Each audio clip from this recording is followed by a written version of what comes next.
host Vernon Garrison. This is Let's Talk Real Life with Nada Manning, late night talk show. Ladies and gentlemen, I am so excited about the topic tonight. I hope you are. It's going to be fabulous. By all means, you can catch the show at www.bisawesomeradio.org, where you can listen, find the media player, click on that, and you can listen any time of the day. Powerful talk shows, ministries, and praise and worship throughout your day. Also, you can find us on Roku, Google Play. You can download the app. But as far as tonight's show, or this morning, if you will, you can call in at 252-756-2008, 252-756-2008 to join the discussion. Find us on Facebook and YouTube. Ladies and gentlemen, without further delay, here is the host. Welcome, Miss Nada Manning. Good evening. I keep saying that every time. Good morning. Good morning, everyone. That it is a very good morning for all of you that were not here last week. I want to say Happy New Year to you. This is the 12th day, over the past minute or two, the 12th day of the new year. So we want to give God the honor and the praise for still being here. It is my pleasure as your host on Let's Talk Real Life show to bring you a topic tonight called Cut to Cultivate or Prone to Produce.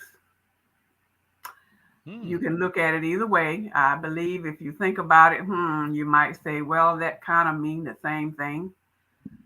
Pruned to produce. Now, I'm hoping to get through two subtopics, and that will be some prosper, some suffer. Remember, keeping in mind, cut to cultivate. Now, I put prone to produce with that because if we want to look at producing and cultivating, we think about crops, the farmers out there who may be listening tonight.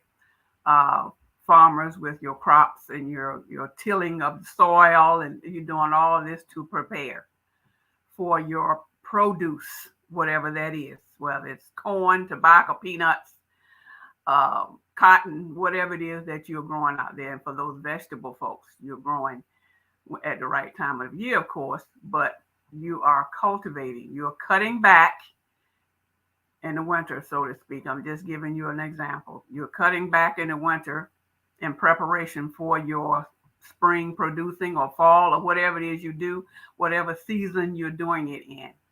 What does that have to do with people? It has everything to do with people because you have some that prosper, people now. We have some that prosper and some that don't. Okay? Not everybody's going to prosper at the same time. Not everybody's going to prosper at all. It depends on how it's cultivated, how it's prepared, how you get prepared, how we get prepared for the product, the produce, the event, the whatever it is you're doing, trying to get to wherever you're trying to get to. So we're going to break it down. Like I said, it's going to be in 4 parts. Hopefully I'll get through it tonight. Like I said, some will prosper, some will suffer. Some talking about people now.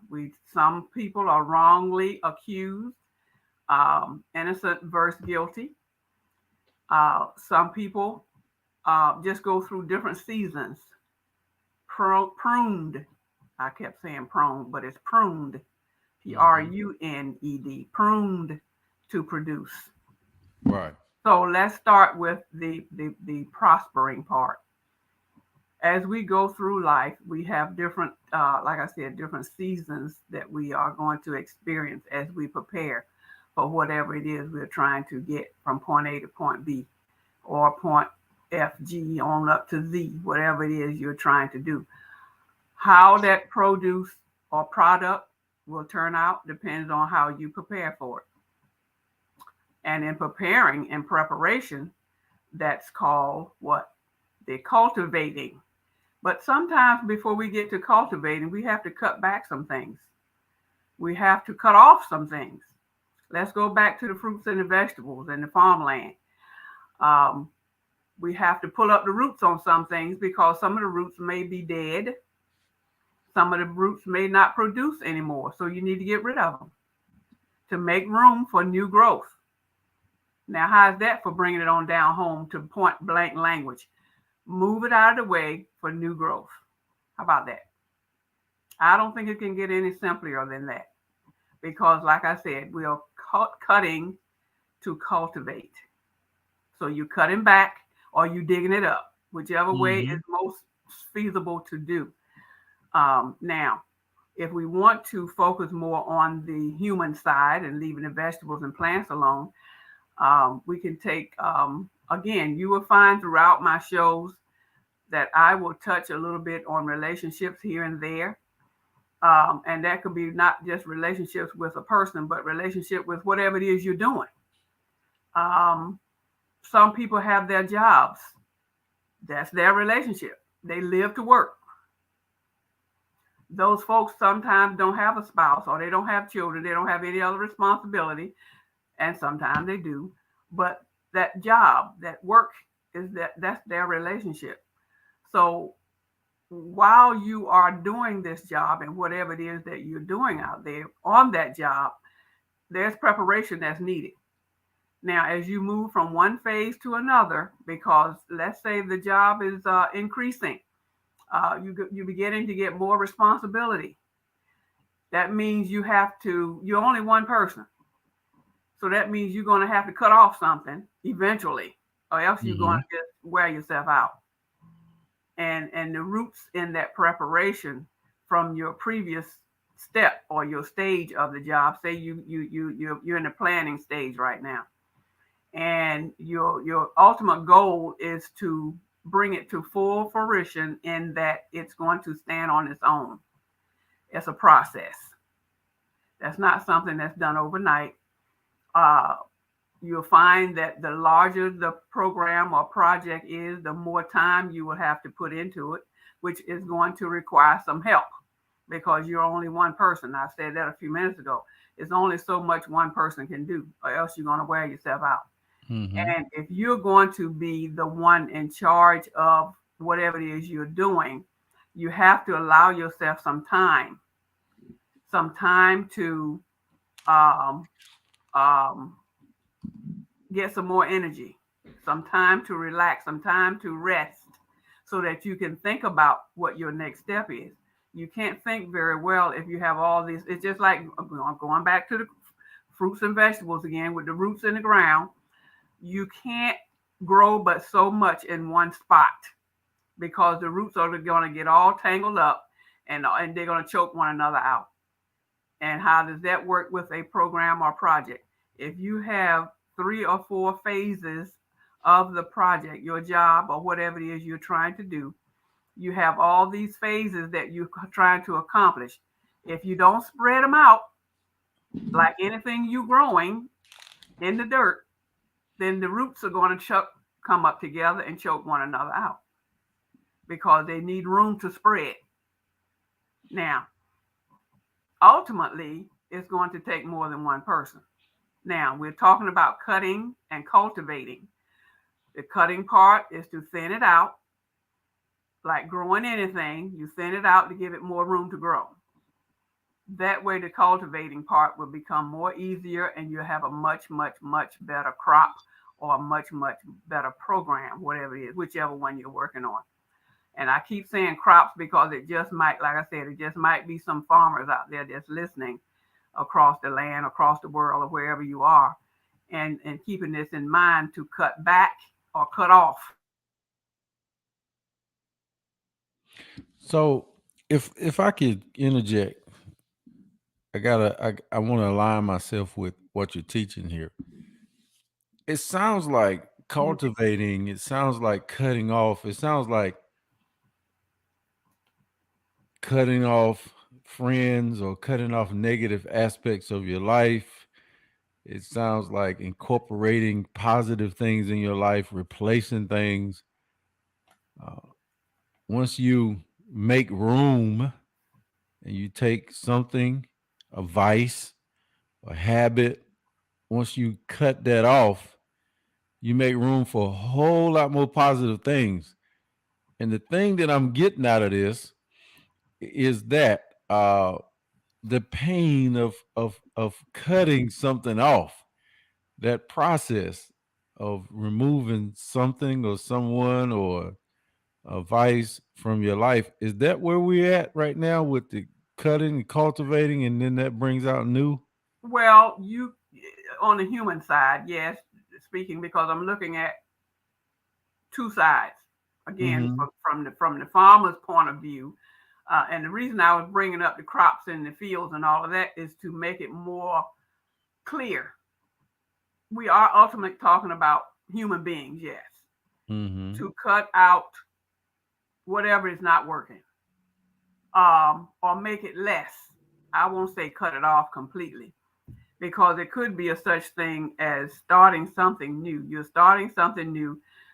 When you're talking about cutting people off, I think that that might be a little insensitive in a sense because you may have someone that you've been around, you, whoever it is, we've been around for a while, and everybody's not going to be on the same page as you.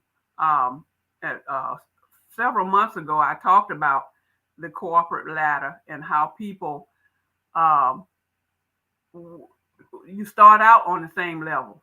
You start out going together, working together on a project, and once that project is done, um, you or me or whoever it is, other members of the team, you begin to break up because your interests change over time. Everybody don't have the same interests. Everybody don't have the same desire to move as far as others. Mm-hmm. Some people are satisfied right where they are. Now, does that mean you cut them off because you've gone past them? Not necessarily. Mm-hmm. Because what we want to do is remember those that were there with us then. They were faithful team players. You don't want to just cut them off because you're moving on. You might consider them being more, maybe they don't know how to move on like you're doing. Maybe they want to kind of cling a little bit just to find out what it's like. Now, if they're not showing any interest at all, that still does not mean that they should be cut off. That means that if they see you progressing and they're not interested, which makes it a win-win for everybody because you didn't make them drop off. They wanted to drop off and they did the action. They're the one that dropped off. They're the one that stepped back. They're the one that went in a different direction. So it's not any longer on you. It's not on anybody. They're doing what they want to do and you're doing what you want to do. So to me, that's a win-win. So we Mm-hmm. want to be careful when we're talking about dropping people off or leaving them behind or just telling them we just don't want to be mean. We don't want to be nasty. We don't want to be inconsiderate. We just want to gracefully, I think that's a good word. We want to gracefully, with some tact, which is what grace is, move on without hurting anyone. Well, Now, you you know, I've seen some situations where it got to be cut off, but I'm not a cut off person. I have a huge amount of grace, and I think there's some people that probably should have been cut, and I didn't. And to be honest with you, it turned out a lot better than I thought because you know they still needed to be around, and I needed to be around. So I like what you just brought to the end. But then there's still that cutoff somewhere. But I like the team thing that you said too about the team is the purpose has been fulfilled, and so people will repurpose and hang around and still stick together, and some will move on voluntarily. right. Yeah, all positive. That's good stuff. Yeah. Yeah, it's better for everybody if they would voluntarily do it. But we know everybody is not going to do that. Some of them know they should, but they just refuse because whatever reason that they have, they don't want to go about it that way. So we want to still spare one another's feelings. We try to be the bigger person of any situation. And by being that way, I believe eventually that person will, or persons will begin to see the real light, to see the real clear picture that maybe whatever it is direction that you or the leader or whomever the other team member is going into is just not for them. Maybe they just need to decide to do something else. And sometimes people need to be directed to go someplace else, whatever their skill is, because we all don't have the same skill. I was talking to someone today regarding this particular talk show, Mm-hmm. and I explained how it all got started and my desire of not being forthcoming with it. It was not a great idea in the beginning. That's not something that I wanted to do. But I didn't have anyone in my ear saying, go for it, go for it, go for it, that kind of way. And I didn't have anybody saying anything else. It was really just me out there in the ocean swimming on my own. I either was going to do it or I was not. I was going to sink or I was going to swim. I was floating for a while. And that to me is the part where you're thinking and praying about which way you want to go when you're just floating along. You don't want to keep floating and coasting too long when you're trying to make a decision or when you're trying to have something, when you're trying to go somewhere. You don't want to take too long floating. I mean, we have to be reasonable and sensible about it. Time is of the essence sometimes, depending on what it is or what you're trying to accomplish.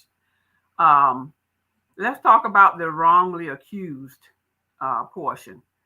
Wrongly accused, or the innocent versus the guilty.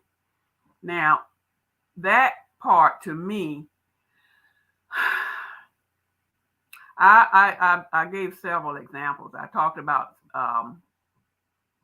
um, let's talk about jail time, crime.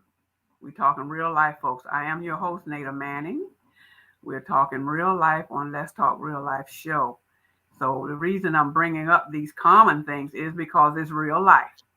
Crops exist, people exist, projects, programs, produce, all of that is real stuff. How we go about accomplishing these things, how we need to cut back in order to bring stuff forward. Now, we're talking about the wrongly accused and the guilty versus the innocent. I want to give an example about something that I read in the Bible. Can't think of what scripture it was, but many of you might can think about Mary and her son Jesus, and the three of them being, when Jesus was being crucified, you had three men up there. Jesus was one of them, and then he was in the middle, and one guy on each side of him. Well, if you picture this with them standing up there, all three of them nailed to the cross, you had one that was completely innocent, and you had the other two who were guilty, but they all were going to be killed, right? They are being killed for different reasons.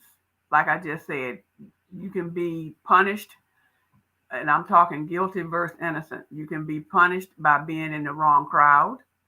You can be punished by just being a bystander. You just cross the street looking at a crime going on over there. You don't know what's going on. You just standing there looking. But here come the cops. They're going to grab everybody in the circle just because you were there. What does that have to do with cutting back and cultivating, pruning and producing? Well, if you're going to be in an environment that's not suitable, sometimes you're just being nosy, just want to see what's going on. Well, sometimes being nosy, it can get you in trouble, because if the cops see you over there, they're going to come ask you some questions. And if you standing there shaking, I don't know what's going on. What happened? I don't know. I'm just standing here. Some cops will buy that and some of them won't. So they're going to pull you right on in with the rest of them. And sometimes, unfortunately, you get charged for the same crime like the rest of them that are guilty. But let all of them tell it, well, none of them are guilty. right? Everybody was innocent. Didn't nobody do nothing, but there was something going on. Right. So since the police is caught in the middle, they said, well, okay, since don't nobody want to own up to them, then how about everybody get locked up? How about that? Now, are we producing or are we pruning?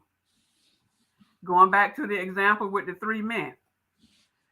The two were being actually punished for whatever crime they did. And then there was Jesus who was being pruned. And that could be those same people standing on the corner. I hope I'm making sense here. The same people standing on the corner. Say it was 3. Let's forget about the cross. Let's forget about the Jesus thing. Let's say it's 3 or 4 people standing on the corner. Mm-hmm. And the cops are going to come over there and he's going to question everybody. Mm-hmm. What happened over there? Did you see anybody? Did you see no? No, I don't know what you was. What? Don't nobody know nothing. Well, everybody's going up for the same crime. Whether you did anything or not, you were there.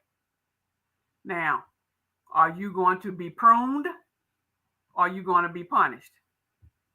If you did not do anything and you were really just standing there, then I would say you're being pruned. You're being punished when you actually did something. If you think about it now, if you actually did something and you are guilty, even though you're saying you didn't do it, but deep down inside, you know you're guilty. So you're going to serve the time for the crime. Now, those that were really innocent are being pruned. Does that mean that they're not going to go to jail? It depends. But it means in their mindset, they can say to themselves, if they knew inside of themselves that they were innocent, then that they were in the wrong place at the wrong time or the right time, whichever way you want to look at it. But they did not do anything. So the lesson to learn from that person who is being pruned is not to be so nosy or just see it from a distance and keep it moving. However way you want to look at it. You're removing yourself from that particular area. I hope I'm making sense out there, folks. Coach, do you understand what I'm saying? I'm following you. You're talking about life circumstances. Are you being pruned or you cultivated? Yeah. And like I said, cultivation or pruning is a part of cultivation. Yeah, you really have to just remove yourself from a situation sometime in order to get rid of it, period. To give yourself an opportunity to move on from that particular incident and grow someplace else. And, grow and go and grow someplace else and leave that particular thing behind you. It's over, it's done. Go right on, go on with your life. You have cut it off. You saw it and you didn't see it. How about that? Okay. Anyway, this particular topic has a lot of avenues. It has a lot of corners that you can turn, and a lot of ways you can look at certain things. And one thing that I wanted to bring out was that those guys on the corner. Okay, let's talk about the workplace. That's another example. How about favoritism?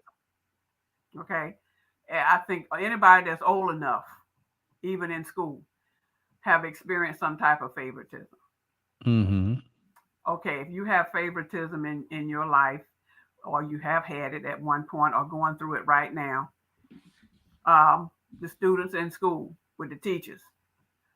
One example would be, I'm talking about the school system now, even the workplace or the school system, where you have favoritism. They always said from day one, I think, the teacher's pet.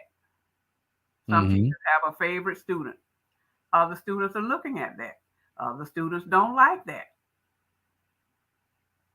Other students want to get rid of that person. They don't like that person. They become bullies and want to beat them up and talk about them and send them home crying. This is elementary school now. This is what you might want to call cutting or cultivating. They want to get rid of that student, but that student didn't do anything. It's the teacher that's making that student their favorite person. Could that be why sometimes the students get so upset with the teachers? They want to get rid of the teacher because the teacher have a favorite person they always want to cling on to. That's not fair. But how are you going to prune that person? What is it to learn from that particular situation? What do you learn when you have people that have favorites? That could be in the church. It could be in a community. It could be in a workplace. It could be in the school system. It could be in the family. Where you have your favorite. Some parents have a favorite child. As it was in the Bible. With that brother. The prodigal son that went off. The favorite one. He felt like he was home doing all the work. And here come his brother come back with nothing, done spend up all the money. Then daddy just clinging on to him and hugging up to him. And brother getting mad. Wait a minute, I'm the one that's been doing all the work for you. I didn't leave you. How can you do all this partying for him? You never gave me a party. It appears to be favoritism. And to that brother, it was out and out mean and unfair for daddy to do that. And the brother didn't like it. Cutting and cultivating. Or are we going to prune them to produce? Now, to produce a better son, that one son that went off and came back and was accepted, it makes you wonder, which one of those boys learned the most? The one that went off and left, the prodigal son, came back. He was welcomed with open arms like he hadn't done a thing. And the one that was left behind is the one that was so angry and bitter. Which one was being pruned? That's a question. Both of them. Each one of them had their own lesson to learn. Okay. Which one would be the most beneficial, though? The one that was left behind was the one that was appeared to be mistreated, unloved, uncared for, couldn't do nothing but work in the fields all day, cutting and cultivating. So what do you have? I think both of them probably should have learned, but they learned something, but they learned something different. Yes, they learned two different lessons. Yes. I don't know what the end of the story was with the one son that was so angry and so bitter. I don't know if he ever got past that. But to bring it on home to today, we have family members that are similar to that. Where there's one child or two children or whatever still holding on to stuff and don't want to let it go. They don't want to cut up. They don't want the roots. They should cut the roots up and throw away the whole thing. But they don't want to do that. They don't want to just chop it off. They want to keep it growing. So they keep right on starting stuff. Instead of digging up the roots, get rid of the whole thing and start all over again with something fresh. They don't want to do that. Which makes it worse. For a slight example of that, now I don't want to take up your time, but I'm about to do that with my father's side of the family. Okay. I'm about to just drop in on them and go see them. Okay. I mean, we've been separated, and the few people that's left, I'm just gonna surprise them and say hello. But mainly, I'm gonna ask them why they cut my dad off, or did he cut them off? Right. I mean, I probably get a mixed answer, but I'm at least gonna show my concern. Right. But it's been cut off, and nothing's growing there. So nothing, we've been cut off or we cut them off, but absolutely there is no growth. There's no nothing. Just a plain old field with nothing in it. No roots, no grass, not even nothing but plain dirt. It's like an abandoned building. It's just sitting there. So it's time to make something grow. It's time to try. It's time to make a difference. It's time to kind of stir it up a little bit. Do some cultivating, some tilling. That's what farmers call their land. It's time for you to do some tilling in that family to stir up something, to see if something can grow up in there. Not a bad idea. But that's a general idea of what we're talking about here with people, as people apply to this pruning process. Unfortunately, like you said earlier, Coach, sometimes we have to kind of gracefully walk away from certain people, especially when they are stunting your growth.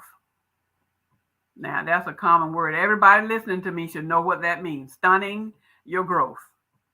That's not a whole big word, biblical word that's hard to understand. Stunning your growth. They're stopping it. There's nothing that's happening. And you just sitting there, just like this family you just finished talking about. Just like an abandoned building that's just sitting up there taking space. Or it's nothing on the land, it's just plain empty. So it's time for something to be done with it. We're going to grow something or we are not. Amen. My name is Nada Manning. I am your host on Let's Talk Real Life Show. We are live and we want you to call in 252-756-2008 and let us know what you think. What about this pruning and getting rid of things or thinning it out? The roots need to be thinned out because they're getting too clogged up in one spot so you can grow and make a difference. Well, I think that I've seen not a lot of people, but I've seen some other speakers speak similar to your message, but not exactly, because yours is more positive.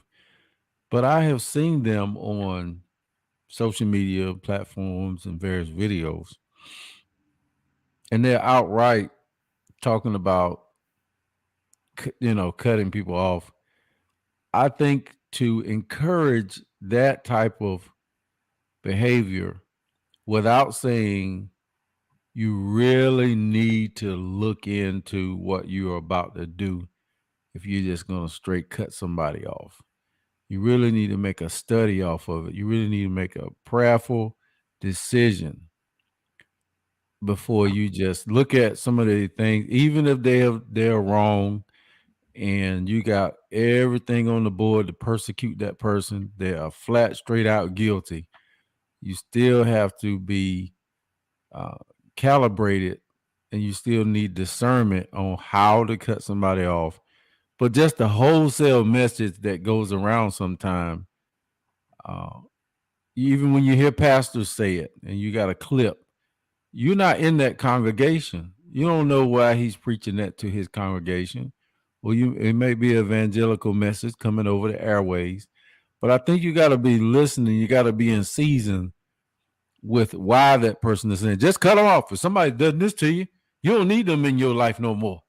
I mean, just a whole holistic message of cutting people off and things of that nature. That kind of bothers me a little bit because some people still got fight in them and they want to save what they got. And we also, being that we are on a Christian station here, we also want to remember who we are and why we should behave the way we do. If we should behave a certain way or not. How to go about doing that. And I would say do it tastefully. Again, that word grace stands out tonight. Gracefully. There is a way to do things. There's a way to say things. And we need to practice more of that in order to have a more, should I say, productive environment. And our environment on the show are the listeners out there. In order for them to adhere to what's being said tonight, we don't want to give them the wrong impression, like you were saying, to just cut them right off and just don't have nothing else to do with them. That to me is being even though they may be being nasty themselves, that don't mean we have to be.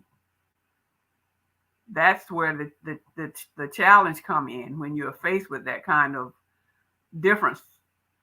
You want to be careful how you respond to it because you don't know who's going to be listening to you, number one. And if you're this person that's supposed to be thus and so, we already know we've been screened anyway, every day, all day. So keeping that in mind with cutting folks off, that's why I say to me the best way to do it is to just tell them that you're starting a new chapter in your life instead of just being mean and nasty. How come I don't hear from you anymore? Or how come I don't see you anymore? Or something like that. I haven't seen you in a long time. What's going on? In your mind, listeners, that you may have decided within yourself to just go in a different direction. But if you just tell them that you really just decided that they were not good for you anymore, or whatever negative I think is negative, just tell them you decided to take a new chapter. You're in a new chapter of your life. That's all. Easier said than done. It's better said than done. Yeah. It's Because so they may easy come back. to say it. They may come back with a rebuttal on that. What do you mean? A new chapter? So I'm not going to be in your new chapter? So come on. Deal with it. Deal with it. You just have to pray before you open your mouth, number one, especially when you're starting a new chapter. When you're pruning individuals, you're pruning yourself maybe from certain folks or from a group. It's just like leaving a job. If you decide to take on another job someplace else, you're leaving a job that you had behind. Somebody might come to you and say, man, why are you leaving? I thought you liked this job. You've taken on a new chapter in your life. You found something better that you wanted to do with your life. So it's time to move on. That's not easy. Yeah. Well, nobody said life was easy. But that's, you don't want to ignore them. But, and you're right, sometimes people make it difficult for you to. And sometimes that's why some people just go on and do what they're going to do and don't say nothing to nobody. Just go. Yes, some people do that. That's just right. Walk off. And they be like, you be like, you told them not to call and they still calling you, or you already put space. I just block them. I just block the number. I just don't say nothing to them. I mean, that's the way. I mean, to each his own. I wish I had the courage at times, but people be having issues and emergencies and all kinds of things. Oh boy. Eventually they get the message and give me the space that I'm asking for, but it is so hard to show that you're genuine and you're not just trying to mess people over. And some people automatically think when you like, yeah, I need some space. Some people automatically think, oh yeah, you're gonna move from here, you're going to somewhere else. Or you're gonna leave them and go to somebody else. No, if you say you need space, why would you lie and say I need space and then you done gave somebody else the space? You see, that's a lot that's going on in people's lives. I can tell that they're looking to see where you're going at. I learned that the hard way, and that's why I say you're making this a whole positive subject, and I like it. You're smoothing it over. A lot of tough things. You talk about grace and forgiveness, talking about let's stay together, let's try one more time.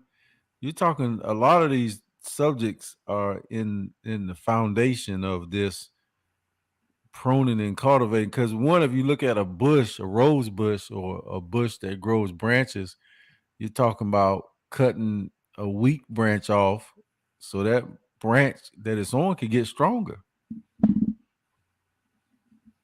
Well, I don't know. Wait, okay, let's back up on that one. If it's already weak, we're looking at a bush. If there's a branch that's already weak, on a branch, yeah, you would cut it off. Yeah, it don't have to be dead. It could just be too many of them, and if you cut some of them off, it's going to make the other one stronger. Right. Okay, because That's why I said let's go back and revisit what you just said, because if you're thinking about that in that sense, and you're talking about a person, even if it is a real bush or a plant or whatever it is, if it's weak and it's just hanging there not doing anything, then on a bush you would cut it off. Yeah. That's pruning. That's pruning from my perspective. Yeah, that's Okay. pruning. Right. But as a person, if they're just hanging around and not doing anything, I don't know if you want to treat a person like that and just cut them off like that. You want, again, you have to do stuff. You have to handle people with care. You have to handle them with some tact. You don't just snip it and throw it away. Right. Oh, I got you. That's what I do. I don't cut people off like that. You gracefully remove them with prayer, because a lot of times you can't, like you said, it's tough. So that means what? You can't do it by yourself. You need some help. It's not an easy thing. Right. And if we keep in mind as we're pruning people, we have to realize, like I said, they have feelings too. Even though they are being mean, there might be somebody that's being mean and nasty to you. Yes, sir. Come on now. Right. Being mean and nasty, even though they're being mean and nasty, think about it. Yeah. They're being mean and nasty for a reason. Something in their life is not going well. And that's what's causing them to be mean to you, to me, to anybody else out there. Everybody they come in contact with, they're being mean and nasty or always stirring up something. Like to keep stuff going. We all know some people like that around the world, folks out there. There's some people out there that are like that. But look at it this way. There is a reason why they're that way. You don't know what it is. Sometimes they don't even know why they're acting the way they do. Because you ask them, well, what's the matter? What's wrong? Showing some concern and some care.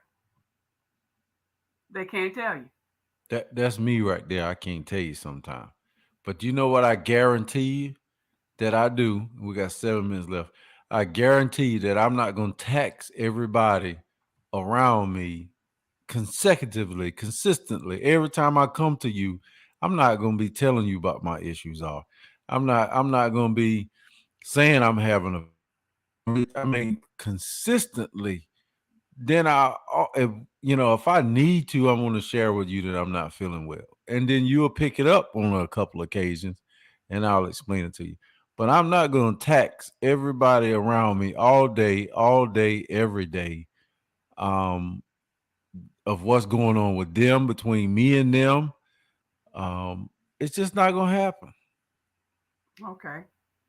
Well, since we don't have but a few minutes left, let's talk about how we recover from all of this negativeness. How do we recover? Okay. From a biblical sense, I listed some things as we prepare to develop into something better. How about waiting? Waiting is far more beneficial. Okay, because the Lord is doing what? He's working it out on our behalf, whether we believe it or not. It don't feel like it.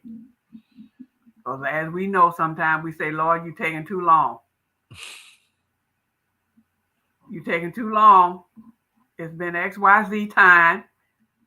How much longer is it going to take? Well, while we're waiting, he's working on us as individuals. Okay?